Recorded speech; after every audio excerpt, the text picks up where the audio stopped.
Hello friends, welcome to shine academy. दोस्तों यहाँ पे हम पढ़ने वाले हैं पाठ योजना संख्या 18। सबसे पहला है विद्यालय का नाम बापू इंटर कॉलेज सलेमपुर देवरिया। उसके बाद है छात्र अध्यापक या छात्र अध्यापिका का नाम। उसके बाद से आप सारी सूचनाएं भरते हैं, दिनांक, विषय, कक्षा, वर्ग, कालांश और अवधि इत्यादि। उसके बाद से आता है प्रकरण है हमारा यहाँ पे राष्ट्रपति हमने लिया हुआ है। सामान्य उद्देश्य पूर्ववत करके रखा हुआ है, जो कि आप पीछे की पाठ योजनाओं से जाकर देख सकते हैं। सामान्य उद्देश्य विषय से संबंधित होता है, वहीं पे प्रकरण विशिष्ट उद्देश्य से संबंधित प्रकरण से संबंधित होता है। सबसे पहला है ज्ञानात्मक उद्देश्य, जो कि छात्रों के ज्ञान के लिए होता है। छात्र राष्ट्रपति के बारे में प्रत्यय कर सकेंगे। छात्र राष्ट्रपति के कार्यों के बारे में ज्ञान प्राप्त कर सकेंगे। बोधात्मक उद्देश्य छात्रों की समझ के लिए पूछा जाता है। तो पहला है छात्र राष्ट्रपति के बारे में समझ सकेंगे, छात्र राष्ट्रपति के कार्यों की व्याख्या कर सकेंगे। तीसरा है अनुप्रयोगात्मक उद्देश्य, जो कि छात्रों की दैनिक जीवन से संबंधित होता है कि छात्र राष्ट्रपति की नीतियों का प्रयोग अपने हक में कर सकेंगे। छात्र राष्ट्रपति के बारे में ज्ञान प्राप्त कर अपने दैनिक जीवन में प्रयोग कर सकेंगे। उसके बाद से आता है आवश्यक सहायक सामग्री, जिसमें कि एक तो होता है आवश्यक सहायक सामग्री, एक होता है सहायक सामग्री। आवश्यक में चार्ट, डस्टर, श्यामपट्ट इत्यादि आते हैं, वहीं पे सहायक में चार्ट पेपर तथा संकेतक इत्यादि आते हैं। इसमें ग्लोब भी आ सकता है, मैप भी आ सकता है। जितनी भी चीज़ें होती हैं वो सहायक सामग्री में आएंगी। मॉडल भी आ जाएगा। पूर्व ज्ञान में छात्र राष्ट्रपति के बारे में सामान्य जानकारी रखते हैं। उसके बाद से हम करते हैं पाठ प्रस्तावना प्रश्न। पाठ प्रस्तावना प्रश्न में 3 कॉलम बनेंगे। क्रम संख्या, छात्र अध्यापक या छात्र अध्यापिका कथन, छात्र या छात्रा कथन। पहला क्वेश्चन है हमारे देश का क्या नाम है? तो भारत। भारत की राजधानी कहाँ है? नई दिल्ली। नई दिल्ली में भारत का सर्वोच्च सदन कौन सा है? तो संसद। संसद किससे मिलकर बनता है? तो लोकसभा, राज्यसभा व राष्ट्रपति से। पांचवा क्वेश्चन है कि राष्ट्रपति के बारे में आप क्या जानते हैं? तो समस्यात्मक। आपको मैंने बार बार बताया है कि जब भी आप पाठ प्रस्तावना प्रश्न करवाइए तो उसमें से 4 से 5 प्रश्न होना चाहिए। मिनिमम 4 और मैक्सिमम 5 प्रश्न हो सकते हैं। इससे ज़्यादा ना करना है, ना इससे कम करना है। उद्देश्य कथन करते हुए आप श्यामपट्ट पर अपना प्रकरण लिखते हैं कि छात्रों, आज हम लोग राष्ट्रपति के बारे में विस्तृत अध्ययन करेंगे। उसके बाद से हम आते हैं नीचे अपने आदर्श पाठ प्रस्तुतिकरण पे। यहाँ पे हो जाता है आदर्श पाठ प्रस्तुतिकरण। उसके बाद से यहाँ पे 4 कॉलम बनता है, आप देख सकते हैं। 4 कॉलम में क्रम संख्या, सिलेक्ट शिक्षण बिंदु, छात्र अध्यापक या छात्र अध्यापिका कथन, छात्र या छात्रा कथन और श्यामपट्ट कार्य। पहला क्वेश्चन है भारत का सर्वोच्च सदन कौन सा है? तो संसद। संसद किससे मिलकर बनती है? तो लोकसभा, राज्यसभा और राष्ट्रपति से। तीसरा क्वेश्चन है राष्ट्रपति के बारे में आप क्या जानते हैं? तो समस्यात्मक। पहला शिक्षण बिंदु है राष्ट्रपति।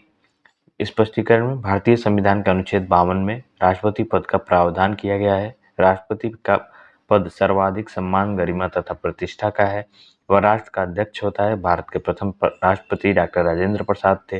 राष्ट्रपति भारत का प्रथम नागरिक होता है। राष्ट्रपति बनने के लिए व्यक्ति की आयु 35 वर्ष होनी चाहिए। और यहाँ पे आप छात्र छात्रा वाले कथन में देख सकते हैं कि छात्र छात्रा कथनों को ध्यानपूर्वक सुनते हैं। श्यामपट्ट कार्य में उसी में से आपको लिखना होता है जो भी आपके सुटेबल होता है, जो भी चीज़ें पॉइंट बनाने के लिए। उसके बाद से आप यहाँ पे लिखते हैं वह भारत का नागरिक हो तथा वह सरकारी या किसी लाभ के पद पर ना हो। भारत में राष्ट्रपति का चुनाव एक निर्वाचन मंडल द्वारा होती है। इसमें लोकसभा व राज्यसभा तथा राज्यों के संघीय क्षेत्रों की विधानसभाओं के केवल निर्वाचित सदस्य शामिल होते हैं। राष्ट्रपति का कार्यकाल 5 वर्ष का होता है। फिर इसमें से बोधात्मक प्रश्न होगा जो छात्रों की समझ के लिए पूछा जाता है। पहला प्रश्न है देश का प्रथम नागरिक कौन होता है? तो राष्ट्रपति। राष्ट्रपति का कार्यकाल कितने वर्ष का होता है? 5 वर्ष। राष्ट्रपति के कार्यों के बारे में आप क्या जानते हैं? तो यहाँ पे हो जाएगा समस्यात्मक। उसके बाद से दूसरा शिक्षण बिंदु हो जाएगा राष्ट्रपति के कार्य। संघ की कार्यपालिका शक्तियां राष्ट्रपति में निहित होती हैं। संघ के रक्षा बलों की सर्वोच्च कमान राष्ट्रपति के हाथों में होती है एवं उसके प्रयोग द्वारा विनियमित किया जाएगा। किसी भी राज्य या अन्य प्राधिकरण की सरकार पर किसी वर्तमान विधि द्वारा प्रदत्त किसी भी कार्य को राष्ट्रपति को हस्तांतरित करने के बिना नहीं समझा जाएगा। भारत के राष्ट्रपति प्रधानमंत्री, राज्यों के राज्यपाल इत्यादि की नियुक्ति करते हैं।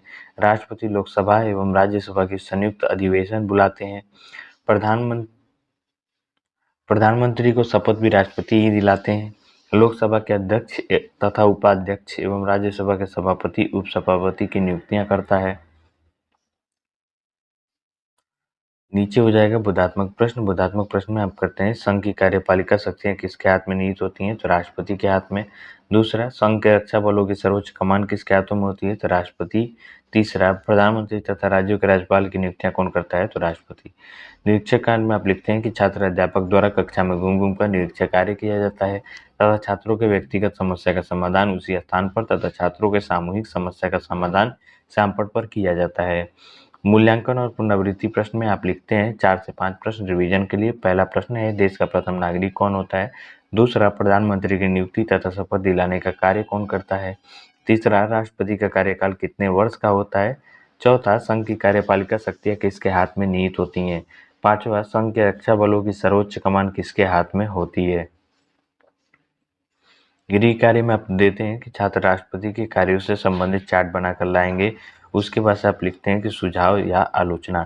जैसे यहाँ पे आप देख सकते हैं, एज फॉर एग्जाम्पल यहाँ पे कुछ सुझाव दिए गए हैं और कुछ चीज़ें बताई गई हैं हमारे पर्यवेक्षक के द्वारा।